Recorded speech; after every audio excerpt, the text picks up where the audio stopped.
Praise the Lord, friends. நளினாவுக்கு அவ குட்டி பையனோட ஒரே போராட்டமா இருந்துச்சு. எப்பவும் அவனை சாப்பிட வைக்கிறதுக்குள்ள அவளுக்கு போதும் போதும்னு ஆயிரும். இவ அவனுக்கு எது ஆரோக்கியம்னு பார்த்து அத கஷ்டப்பட்டு செய்வா. ஆனா குட்டி ஆரவுக்கு அது பிடிக்காது. அவன் ஆசைப்படுறதெல்லாம் பீஸா, பர்கர்ஸ், பிரெஞ்ச் ஃப்ரைஸ், ஐஸ்கிரீம்.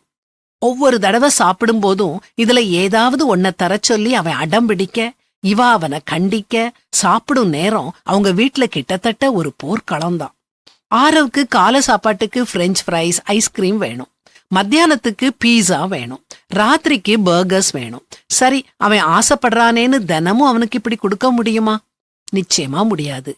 ஏன்னா இது ஆரோக்கியமான உணவு இல்ல. அதனால தான் நளினா அவனோட தினமும் போராட வேண்டியது இருக்குது.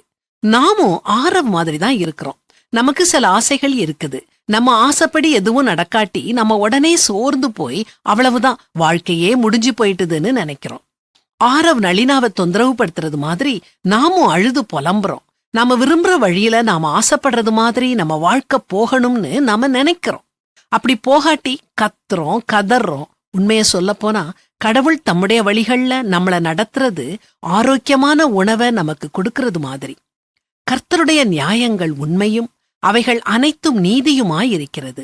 அவைகள் பொன்னிலும் மிகுந்த பசும் பொன்னிலும் விரும்பப்படத்தக்கதும் தேனிலும் தேன் கூட்டிலிருந்து ஒழுகும் தெளி தேனிலும் மதுரமுள்ளதுமாயிருக்கிறது அப்படின்னு வேதாகமத்துல வாசிக்கிறோம்.